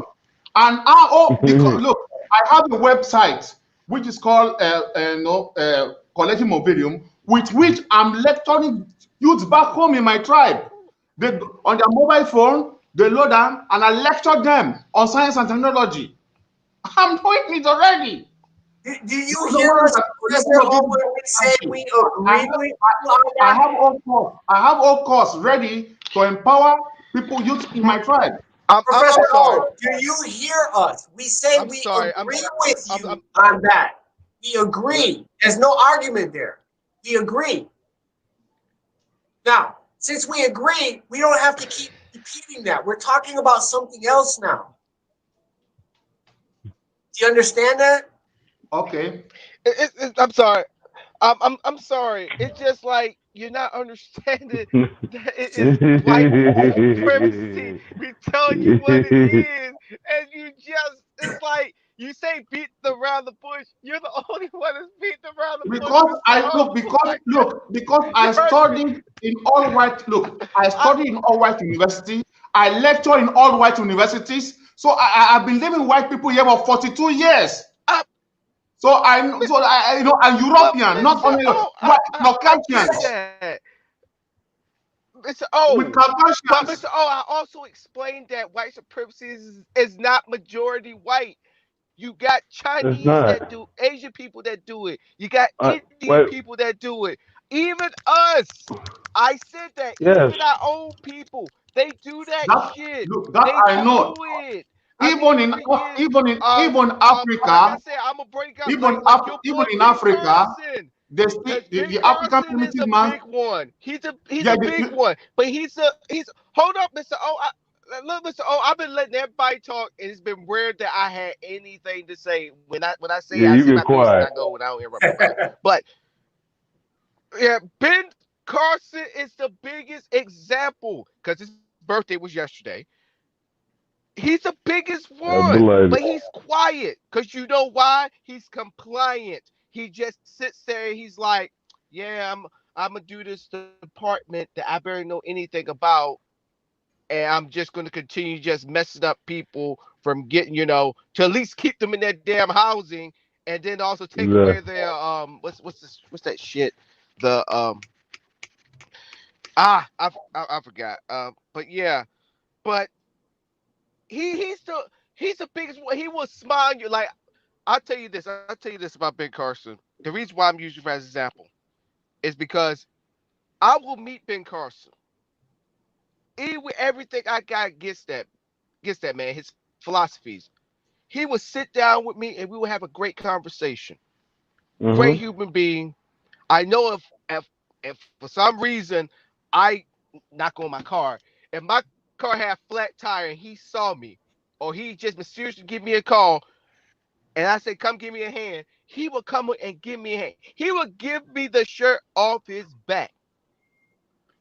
But when it comes to which I was about to get to the point that all we talk about is politics, which us black folks are not too much into because we believe in the Illuminati and Bilderbergs and all that stuff. Because of his politics, he won't take me under his wing Nope. because if No, he he would not. let me know at least half of what he knows, he would actually try to keep me. Well, actually, they would take a more liking to me because number one, I'm young. Number two, they would love Mm-hmm. now. I'm prior. Well, yeah, prior military. Also, I, I'm still in America. school for college. So right there, he's young. Yes, he's full of vigor. Carson, he's Smell just, that? yeah, he know all this knowledge and all that stuff, but we just need to. We gotta pull him off to a pasture. We gotta. He's that dog. His years are numbered. Young blood. We gotta eventually have to take it behind the dog. Yeah, we have to take it behind the barn, and we're gonna have to release that freaking bullet. No, ma. That's the issue. I'll do it. Cause I guarantee you, guarantee you that Ben Carson probably already done that to a couple people. I don't Mm-hmm. know. It could be a high possibility. But Ben Carson is the biggest example of us practicing white supremacy. So when we say I white would use. supremacy, and this goes for everybody who's watching the show when we say it, we're not talking about just white folks. Was white supremacy created by white folks? Yes. Yes. But is it practiced only by white folks? No. Because No. so when you talk about China, let's talk about China. Now, yes, China have gotten loans to buy up Africa. Everybody. This is true. But in their country, they treating black folks like they ain't shit. To the point where I forgot which nation actually declined their loan and like, you know I what? think Since you're treating our people all hella wrong, fuck Nigeria. your damn loan. Take your shit on over there. While the other, It might have been yeah, Nigerians. and while the I other remember damn hearing the nations are story like, saying Nigerians would be they affected. live. Yeah. So, but my point is this: white supremacy is not only white folks. This is our hurdle. This Yeah. is our obstacle. But Yeah. just I use another example for you. piggyback off of CP's way and me bringing in, yeah. So I'm gonna put it like this. I'm gonna put it in my country bumpkin way. CP way. He put in his Pan African, educated way. I'm gonna put it in my country bumpkin way from Virginia. when I hear when white supremacy is an obstacle, it goes back to the infiltration, knowing the philosophies, knowing the skills, knowing all the things that they're doing. But to make it quicker, what are they doing in their business that I'm not doing in mine? So if let's say we got nothing but white shows that are popular on Facebook, rather than me sitting in a corner bitching, moaning, complaining, which goes back to what Mr. O is saying. Like, y'all need to stop bitching, moaning, complaining, and educate yourself. Because Mr. O, I'm bringing this all into a circle. I'm going to watch that show and be like, what makes this show popular? What makes it pop? What equipment they're using? Because my goal is, I don't want to use that same exact equipment. I want to find an alternative that's better than that. I want to What emulate they're it to talking my about, I want to talk preference. about something entirely different. Mhm. Right. For example, we had our brother Jones up on here with freaking Cheddar Boy Popcorn. He was doing the freaking image. Yeah, he was doing the image like the cards or images on business cards, shirts, and all that stuff. And he was just like, man, this pandemic is fucking everything up. And the idea of popcorn popped into his mind. And look at where he's at. So these are examples of, and he knows that white supremacy is happening. So guess what? I guarantee you, he looked at all the popcorn brands. What are they doing that I'm not doing? What are they doing that I can capitalize on? So it's just a simple fact. You got to study and know your enemy. Yes, they are your enemies. So going back to that philosophy of capitalism, Mr. O, they are the enemy. Every new business, well, not every new business, but every business that's in the same niche, that's in the same market, sees them as the enemy. For example, Coca-Cola, Pepsi. I'm a Coca-Cola man to the fullest. Don't get it twisted. If Pepsi goes out of business, I'm smiling from ear to ear. But they see each other as not only competitors, but as enemies. Competitors is basically a nice way of saying enemy. So, let's say Coca-Cola come up with a new flavor of Twix flavor Coca-Cola that's becoming popular. Yeah. You ain't gonna tell me that Pepsi ain't gonna have somebody go up in there, a new hiree, to infiltrate what the flavor is, or how they got that flavor, where are they really selling the where they sell this new drink, where is it really becoming popular? I mean, you have to think that, Mr. O, definitely for us black folks, see, for white folks, they probably can say like, oh yeah, that's simple. I can start a business, I can do this and do that. I can go into any community and make a lot of money.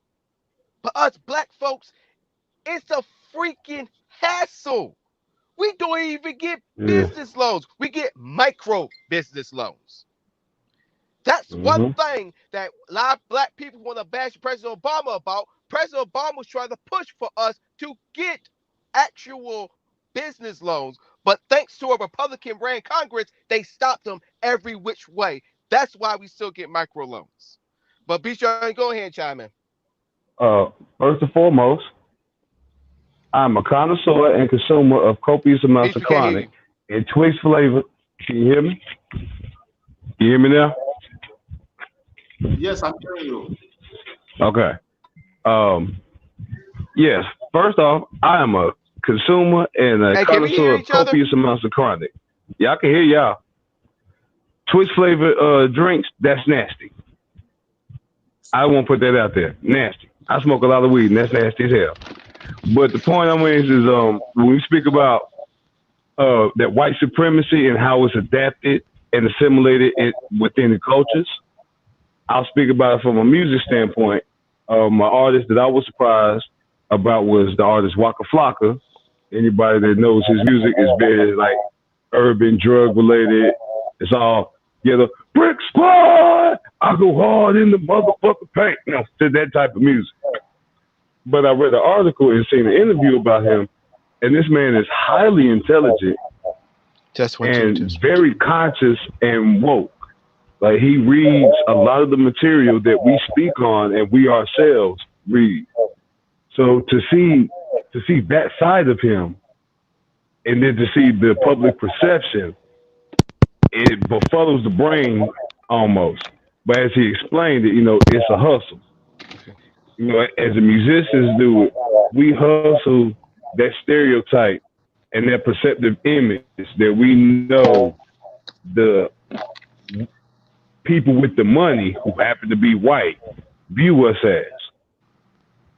And we know other people might view us that way because of the whites, but we know when it comes to the money, the whites got the most money, and this is how they see us. So, to a certain degree, we got to play that role, get in to fit in. And that's when we speak about how that systemic white supremacy is found not just within white race, but within all races. So when we speak about it, yeah, we talking about the top people at the very, very top, the oligarchy of white people. But we know that trickles down to all races, and we know we have to interact with it for a lot of time, for other races as well as our own. So we're not discrediting and saying that it's not just white people. We know it's everybody, but we looking for the head, and we trying to go ahead and knock the head off, so everybody else will follow suit. All right, Teach, she's here. Teach, you seem like you got something to say. Also, the reason why you didn't come online, you was up in there for a long time because I'm live on my phone. I'm not live on my laptop. So I got your message. Okay, late. good evening. All right. Well, good evening, everyone. It's good to see you and all this male testosterone and bulls in the ring. Oh boy. I just wanna you need some feminine energy up in here. Y'all got it smelling like a locker room in here. Oh, whoa, sweaty Teach. socks. Hey, Teach, this is not locker room talk. Okay, you remember what happened the last time? No locker room talk. Go ahead, But I just wanna say that in order for any of us to learn, we all must listen. We all must listen. All of us have one nugget of knowledge. And we have to synthesize that knowledge and work it into what we think you already know. And it's been good conversation, very good conversation. I have enjoyed it. I'm working and I'm just too tired to come on right now for the next 7 weeks. I'll be peeping behind the curtain. But what I wanted to say is that it's difficult for people to understand your plight. And as much as they try to understand, sometimes it's a far stretch to understand. And the thing we have to do, and what I think that you all have done, is simply stand where you know. It seems or it comes across sometimes as if we don't have a valid complaint as African Americans.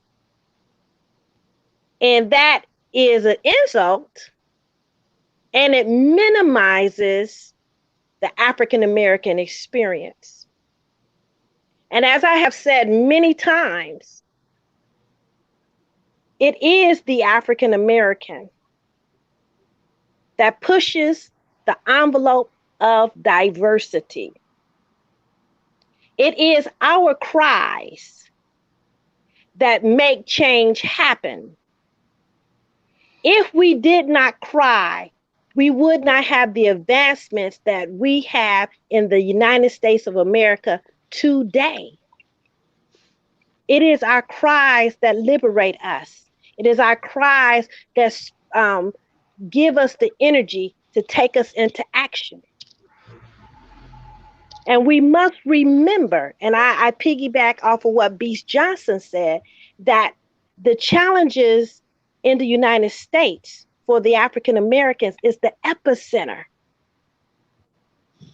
for the other Africans. So, what we do successfully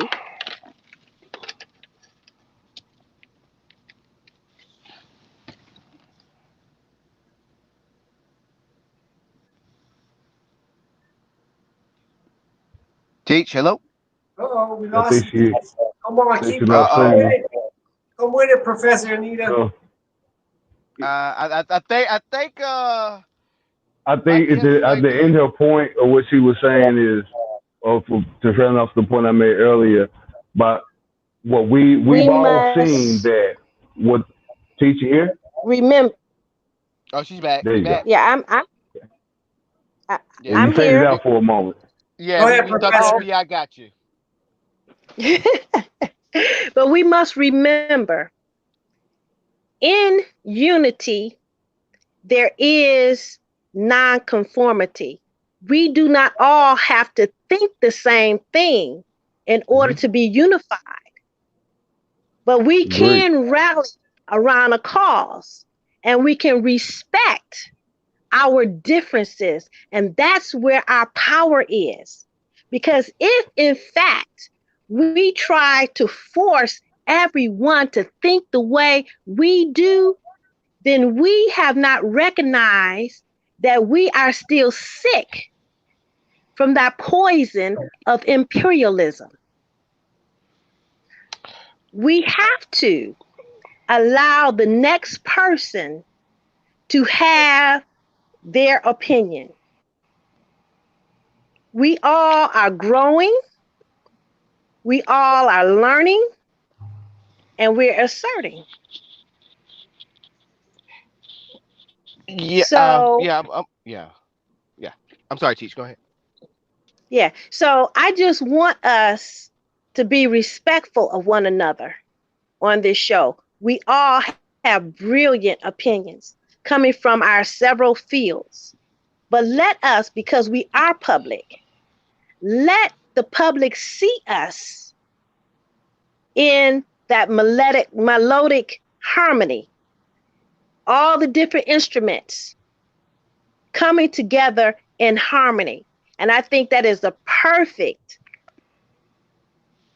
reference that you use, Donnell, of being all different notes on a sheet of music. And when they all come together, it sounds beautiful. And that's where we should be striving to highlight our differences and understand that we have one common goal, and that's liberation wherever it is, be it in the United States or around the world. So let us bring our brilliant minds together and and go forward. Yeah. So I just want to come in and say that we all agree. We all agree. Yeah. I mean, it was plenty of times where we all said that we agree with each other. So it's it's just like all things you said, Teach. I agree with, but it's just that one thing that I think is once that get addressed, then everything will be a like an ebb and flow, and that's white supremacy. It's us under like what Sibwe was trying to say. He was saying that with all these corporations, what we got going on here, we need to be learning what they already know and creating our own. And then what Mr. O was saying, having people that work within their, industries and infiltrating, so we get to know all the informations that they know. So I don't think it was more of like all of us, because one thing I tried to do in the show and have everybody have like, yes, at every times, well, even this show where we was over talking each other, yeah, but all together we are, like I said, we all agree that yes, we are in a fight where it's unfair, where the enemy, which we gotta call like it is, the enemy, he got the all the top-notch weapons and all that stuff, while we still got bows and arrows. And we lucky if we got rocks around us. But then And you know also what? within yeah, go ahead, teach. And that's true, but that's thinking with a defeatist attitude. When you want to win a fight, it's all or nothing. And you would pick up a rock, a stick, a broom, a piece of glass to win. So don't think about what you don't have. No, Utilize your I'm not mind and think about yeah, what you do yeah, have. And you have your yeah, but mind, and that's sometimes it's not about the physical brawn. Sometimes it is mental, outthinking your opponent. okay, so okay, I understand that, but I wasn't gonna leave on that point. I was gonna elaborate off that. Okay. Because we do have a that's why I'm putting the point on the disadvantages that we have, but I wasn't going to stop there. I was going to say Okay. that with us modeling of what white supremacy has been doing to us for so many years, we can not only just be better off, but we can get the education, that we can get the right people, even if we, even with some things that we disagree on, we can come to one common goal. Like, hey, if we do this right and we do this in the correct way, we both be on the other side smiling, basically. Mm-hmm. And so like I said, like I as me as a host, I tried to put what everybody's saying all together rather than, let's say if I agree more with what Mr. O is saying, I'm not gonna put Seepway's ideas down, because I always believe that there's no such thing as a bad idea. So let me explain that. The reason why I say there's no such thing as a bad idea, because maybe that idea that everybody said no, it's not going to work, may not work for this situation. But let's hold on to it, because it may work for that next one or later down the road. That's where the plan A's and the plan B's, and this is why people keep like a journal, a book of ideas and business plans and all that stuff, just in case that situation, that scenario calls for it.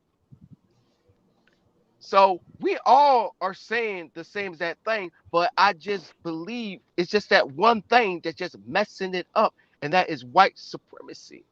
And and Sipway did a he explained a perfect part of the show of that, and the corporations. Majority of the corporations that he had up on that sheet, I didn't even know. I was Didn't like, damn. Yeah. So I mean, truth to power. But I Let me, believe we all, and like I said, we all in the agreement. Yeah, go ahead. Morris, let me jump in here. First, I want to thank you, Yeah. Teach, for it's good to hear your voice and you? to get your perspective on all of Yeah, it this. And is. I want to thank you for coming on and contributing your voice. Again, right, I agree with Professor O's analysis on the essential importance of providing the education and empowering the next generation with the scientific, technical, engineering knowledge that will allow us to make our own innovations and produce our own products that we need. There's no argument. What I am attempting to do is to supplement that education with, we need some people to be warriors. If we are actually in a fight, a war against people who seek to harm us and oppress us, we cannot just be defensive, we need to be offensive. And if we don't identify the targets that actually utilize the power, then we are deficient in our response to the threat against us. I don't see anywhere where people have clarity on who and what are the powers of global white supremacy or global oppression or global domination, or what I call the synthetic biological industry. I don't see where we're engaging in any offensive against them. We are not targeting their property. We are not engaging in espionage against them. We are not utilizing, tactics of warfare to infiltrate and destroy their ability to function. So I would ask Professor O, in addition to his strategy, which I agree with, if we educate and equip our generation with the knowledge of the science and technology and engineering aspects, I agree with all of them. I would ask Professor O, does he not also agree that we need to prepare a force, a frontal offensive that goes and is willing to sacrifice themselves in trying to destroy those corporations and powers that are exercising the power over us? I don't see where that's happening anywhere in the Black conscious community, where we are identifying targets and taking the offensive. If I may speak, thank you, Sipway, and I miss all of you all, Professor O, Beast, and Donnell. But I would just like to say something that I've said before, but I don't think that you were on any of those shows at that time. But it's one passage that comes out of the Bible. From time to time, I will use it to make my point. And there's a scripture that said, there will be wars and rumors of wars. And in my mind, I thought, well, we know what a war is, but what is a rumor of a war? And that's what I will elaborate upon. A rumor of a war is an undeclared war, where you have one side that's doing all the striking, and you have the other side that's taking all the casualties. That's what we're seeing in the police brutality. It is a rumor of a war. There is a war against African-American people, predominantly men, but it includes men, women, children, as well as the elderly. They have killed all of us in insane situations, laying in the bed sleep. A man, 75 years old, called the police because he's having a stroke, and they end up killing him. So we are in a rumor of a war, and our people have not awakened to the fact that this is actually genocide. It is a genocide against African Americans. And until we come to grips that this is really what's happening, it's like we're in a fog. We're in a fog, and it's like, okay, my uncle just got killed. My son just got killed. They just took the baby out of my womb. My granddaddy just died. He called because he needed medical attention. There's no valid reason for many of these deaths to occur. So we have to wake up to the fact that this is a war. And if we are in war, then we have to be prepared to fight back. And as you said earlier, we're still in the reactionary stage because we are not realizing, we don't want to believe, and I believe this is indicative of many people, we don't want to believe that this is evil. We don't want to believe that the hands that's doing this is evil. We don't want to associate white with evil. We want to say white is all right. No, there is evil there. There is evil there. We must admit that there is evil. We cannot worship another race and just think that if we go along and get along, that one day they will accept us. No, they will never accept us. That's not their program. That is not their agenda. And just because your race has a heart for humanity does not mean that the next race has the same heart for humanity. They do not. Every race has a specific characteristic. It's dynamic. Every race is unique. So you cannot attribute your attributes to other races. It's just like the texture of our hair. I can want the Asian people to have my kind of hair. I can want that. I can want to believe they can have my kind of hair, but their DNA says that they're going to have the kind of hair that they have. Those are indisputable facts. And the same thing with other personality and characteristics of each and every race. Every race has unique and dynamic characteristics that are not like yours. The only thing, there's several things that we share alike. One, we're human. Two, if you eat. Three, you're going to poop. If you cut yourself on your arm, you will bleed. Those are the normal basic characteristics of humanity. Anything else is dynamic. Anything else is different. So we have a lot of commonalities, but we are not all the same. We do not have the same vision for our lives, our community. We don't have the vision for our neighbors. Some races are very friendly and open to everybody. And then some races are me, myself, and I.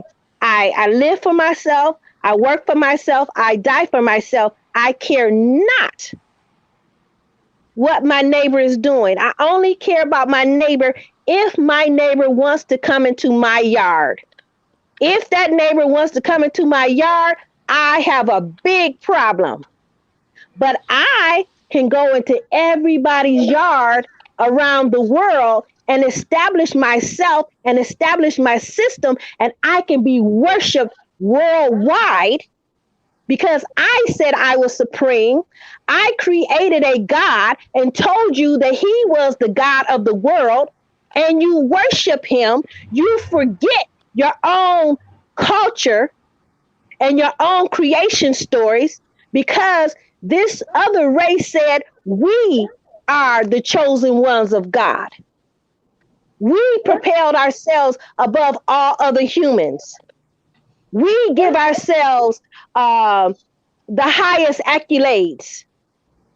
We call you tribes and we call ourselves nations. So, if I can come in. With the wars, we must wake up and realize that we are at war. And if there is a war, then you must clearly identify all of the enemies, the ones outside and the ones inside. Well, I may come in briefly. Our sister Anita came in with some words of wisdom, a very calming words of wisdom. I congratulate her on that. As Brother Sikiwe, we are all in the same army, and we add our strategies together to defeat, to be a conquering and a victorious army. The list of what you show to me, I know them because even though Argentina is mostly Caucasian, they are the most anti-American country in South America. So all Argentine intellectuals, they have all those lists you have, and they are speaking against imperialism every day. So especially in the 80s, when I was in the forefront, of the Argentine Committee for the Independence of Namibia and the Eradication of Apartheid, many Argentine intellectuals were just pumping my head with all the lists. They were telling me the list of all those big companies that were making money in South Africa. So I knew about it. Also, the people I struggled for, sacrificed 2 years in the university for, they became ungrateful to me. I don't know whether you know of the Southwest African People's Organization, SWAPO. The founder and Secretary General, Adimba Toivo Jatoivo, was my personal friend. He spent 17 years in jail with Mandela, and he was with us here 2 times in Argentina. Our brother, our comrade, later on behind will be talking what he wants with white people. Instead of me, his brother, made the sacrifice for him to come here. So I know I know how they operate. That is why I'm emphasizing more on empowerment. And when they're empowered, they can buy their own food. They can pay for their own holidays. They do not depend on the state. They have independence of mind and economic independence.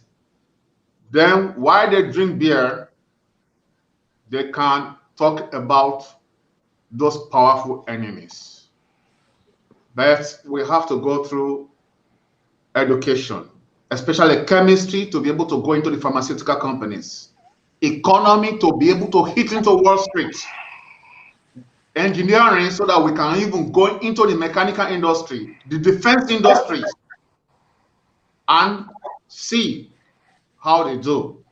So we are all part of the same army, and we have just begun.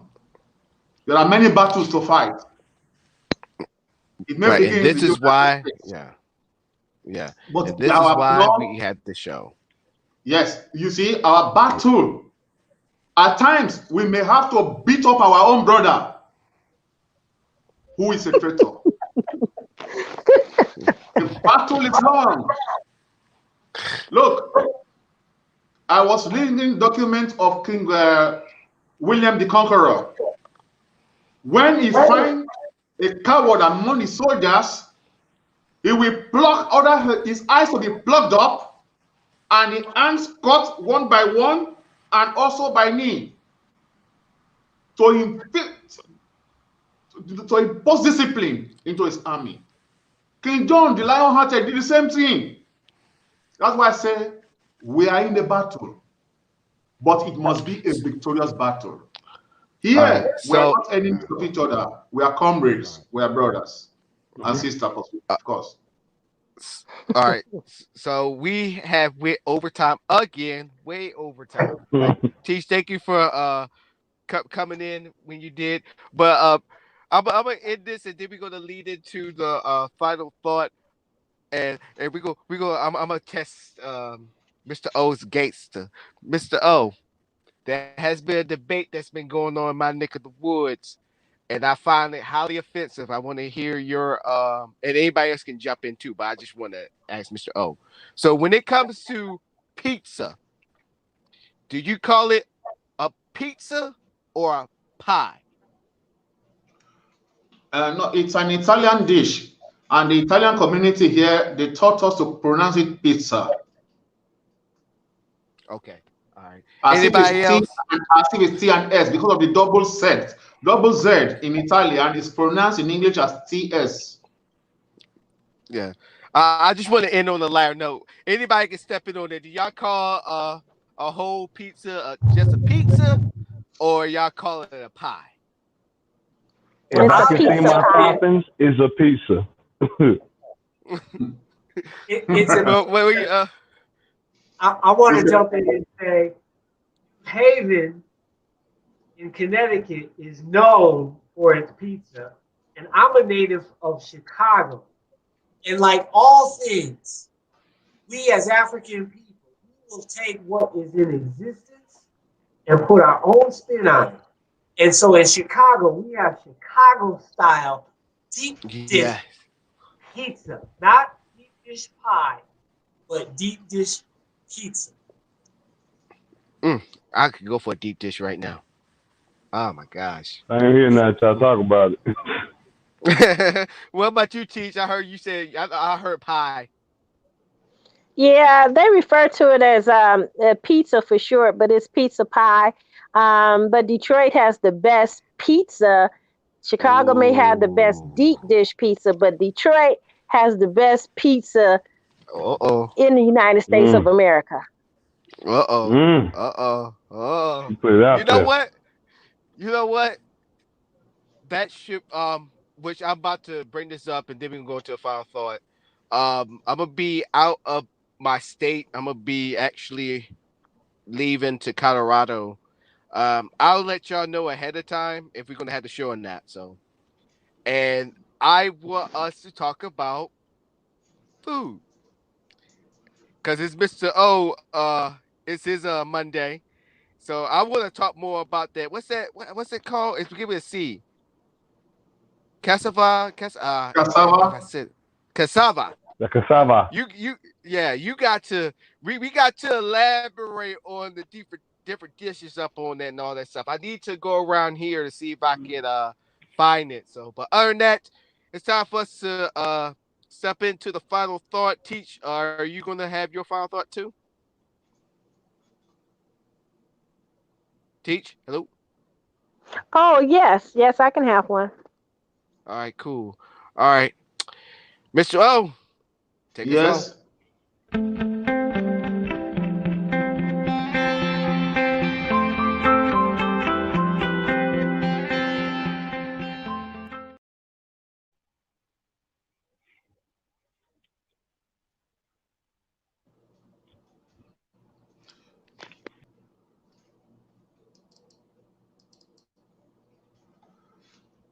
Well, is it my turn?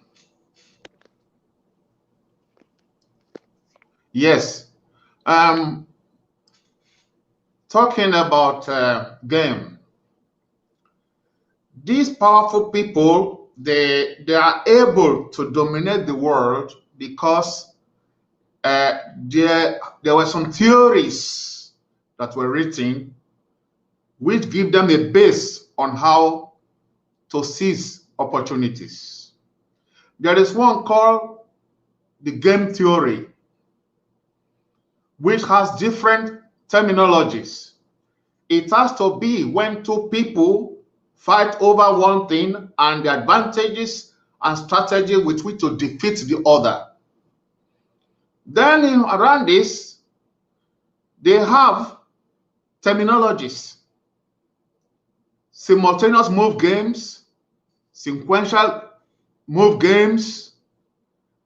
They have strategy, non-prompt games. So they elaborated different type of terminologies. It is this that they studied and they plan well to be able to take advantage and defeat others. That is why we have to learn. Possibly our youth that will study economy will be able to understand the theory of games.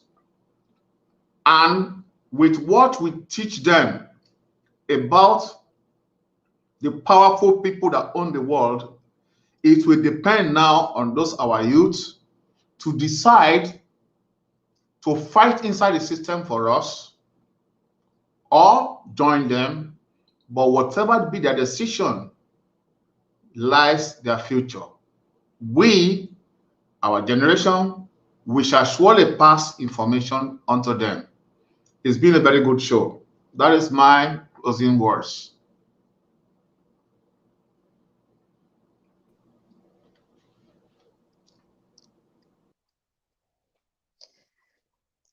One word comes to my mind: clarity. When we walk down a path, we have to be clear as to where we take our next step. If we step into what looks like a small puddle, may be a big giant sized sinkhole. So we must be clear as we take each step that we're standing on solid ground. And that is my final thought. Kwaheri ya kuka ono. Goodbye until we meet again. First of all, as y'all can see, I just got my logo. Um, I like to thank the panel. I'm blessed to have a panel like this. I'm happy that Teach, out of her nice little sleep, out of her slumber, she came on the show to calm us men down. I appreciate her for that. She's always the balance on this show. I'm blessed to have y'all on this show. I'm blessed to have the people that watch this show. Now, I don't want y'all to come, leave from this show as us. I'm just like I said. I'm just going to address the elephant in the room that we all coming at Mr. O. Even if y'all agree with majority of what we're saying against Mr. O, I will say this: we all agree with each other. We all agree. We all agree, but it goes back to all the things that teachers saying. We have to understand that we all see the same thing, but differently. This is why we all have our own different views, but we seeing the same thing. We seeing the goal at hand. But our culture, our people, has to start seeing that way too. Our differences in thoughts and what we do should not stop us from working alongside of each other. That should not be a hindrance. It's one thing in the military that we taught. I may be in the war with the most racist person, who never sat next to a black person, but now he's training alongside me, and now we in the field, we at war. I could be his only lifeline. So if that racist can put his differences aside against me to know that if he's under attack, that I will go and help him. We need to do that with our own people when I know that's another brother right there who's struggling, who needs help. And just because I'm a Cowboys fan, he's a Eagles fan, that's not going to stop me from helping them out. But see, this goes along with white supremacy. They designed this, they do it every day so we can think like that about each other. You find out that this guy's cool, but then you found out, oh snap, he think that that black people shouldn't be in high corporation positions and all that stuff, and it could have been a lie. We gonna believe it, and now all of a sudden we stop being cool because of it. All the other ethnicities got it figured out. Do we have it figured out?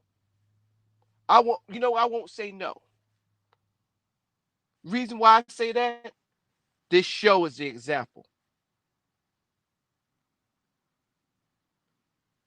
And I apologize. The first part of the show we was having issues, but the rest of the part of the show is the reason why I'm not going to say we haven't figured it out yet. Because with all of the back and forth, I won't say we're going back and forth. I believe we were just having an intelligent conversation where we all was actually agreeing. but we just have our different ways of explaining it and our different views of it. That's the example. That's the reason why I'm not saying that we have not figured out yet. We know what we're doing. We know what's going on out there. Once again, it goes back to teach.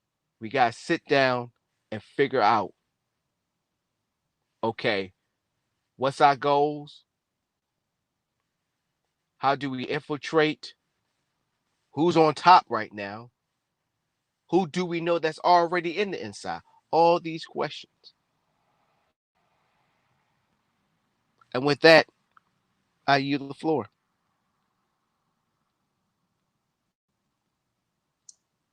Okay, so my final comment is this. Professor O mentioned game theory. I studied game theory at Yale University, which has produced the leaders of the greatest economic power in world history right now. The Bush administration are alumni of Yale University. The Clintons, Hillary and Bill Clinton, also went to Yale University. Their opponents, John Kerry, also went to Yale University. 70% of the Central Intelligence Agency went to Yale University. If you look and do research on the secretaries of state in defense, many of them are Yale alumni. So I'm asking Professor O and everybody else to listen to me as someone who infiltrated that system, got the same education that they received, and is now reporting back to Black people on the powers that run the world and who understand game theory. And as Teach mentioned, we need clarity. The clarity that we need is we have to identify what and who are the world powers of the global white supremacy system that are ruling the world and have more coercive force than anybody else to enforce their will. And my label for that group of people is called the synthetic biology industry that is consolidating power in the fields of pharmaceuticals, academia, venture capitalism, government, agribusiness, big oil, and forestry. They're consolidating power, and we need to have clarity and educate our people on how they are doing, who is doing. We need to educate our people on the fact that in 2007, the world's largest seed corporation, Monsanto, and the world's #3 agricultural chemical firm, BASF, announced a $1.5 billion research and development collaboration. In that same year, Monsanto and Dow Agrochemicals joined forces to develop the first ever genetically engineered maize or corn loaded with 8 genetic traits.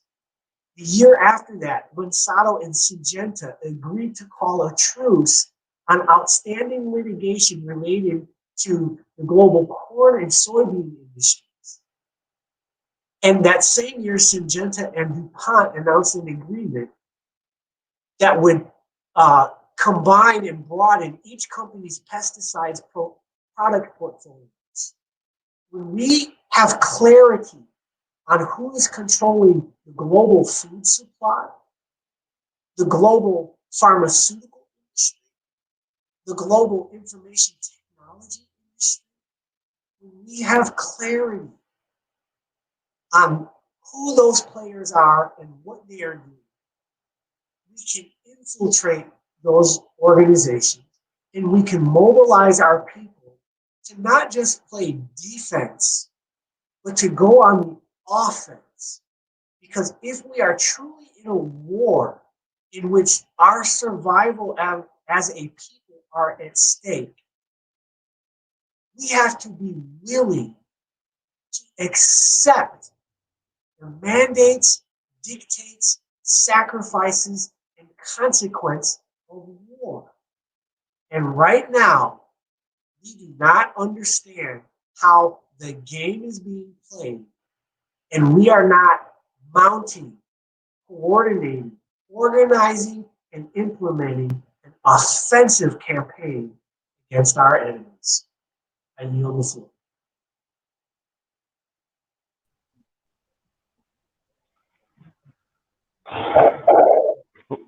For my final thought, I want to go back to education and proper education.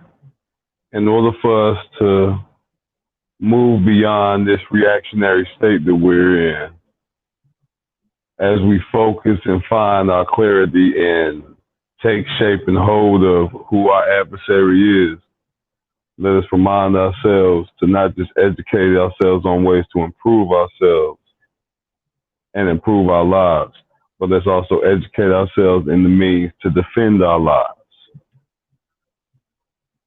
from all attacks, both foreign and domestic. We cannot sit here and believe that things is not as bad as they seem. We are in a trying time, and this is a time of survival. So as we move forth and empower ourselves and educate ourselves, let's make sure we train ourselves as well. Get the full scope of the education that's needed for your survival, because that's what's at stake right now. With that, I'll leave that.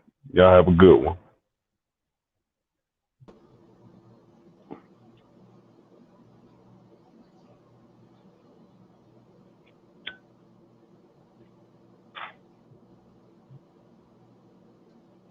All right, ladies and gentlemen.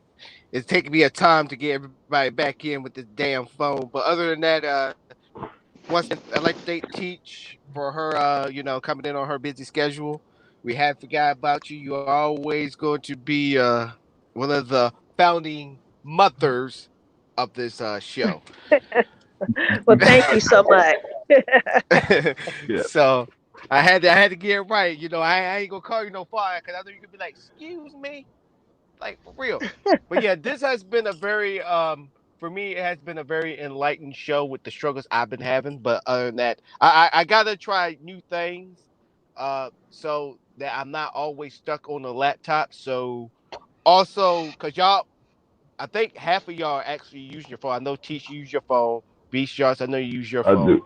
And yeah, and I think is myself, Seepway, and Professor O are the only ones using a laptop, right? Yes. Mr. O, you use a laptop too? No, I'm using computer direct. I'm using desktop. Okay, cool. So all right, so we three are the